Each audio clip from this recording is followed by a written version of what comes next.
देखो मैं सही बताऊं तो मुझे नहीं समझ आ रहा कि मैं दूसरी इच्छा क्या बताऊं। मेरे पास तो सब कुछ है। बकवास मत करो। क्या खाक सब कुछ है? हम इतने धनवान हो गए हैं तो अब हमें धनवानों की तरह ही सोचना चाहिए। क्या मतलब? अरे हमारी बेटी सौम्या जवान हो गई है, अब उसके लिए किसी अच्छे वर की तलाश करनी होगी।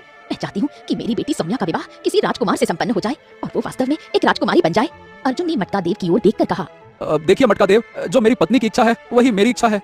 ठीक है, तुम्हारी इच्छा पूरी कर दी जाएगी। अब तुम्हारी इच्छा पूरी हो जाएगी तब मैं कुछ समय बाद फिर से दोबारा मटके से बाहर आऊंगा। तब तक तुम तीसरी इच्छा सोच के रखना। इतना कहकर विशाल मानव फिर से मटके में समा गया। अगले दिन एक नौकर अर्जुन के पास आया और बोला, कोई युवक बाहर खड़ा है जिसने राजकुमार जैसी वेशभूषा धारण कर रखी है। वो स्वयं को इस राज्य का राजकुमार बता रहा है। अरे लगता है दूसरी इच्छा भी पूरी होने वाली है। जाओ जाकर उसे जल्दी से बुलाओ। नौकर ने जाकर राजकुमार को बुलाया। कुछ देर बाद एक सुंदर युवक हवेली के अंदर प्रवेश कर गया। वो गौरी और अर्जुन की ओर देखकर बोला, मेरा नाम राजकुमार आदित्य है और मैं इस राज्य का राजकुमार हूँ। दरअसल कुछ दिन पहले मैंने आपकी पुत्री को उसकी सखियों के साथ खेत में देखा था। तब मैंने इतना ध्यान तो नहीं दिया था, लेकिन कल रात अचानक से वो मेरे सपने में आई और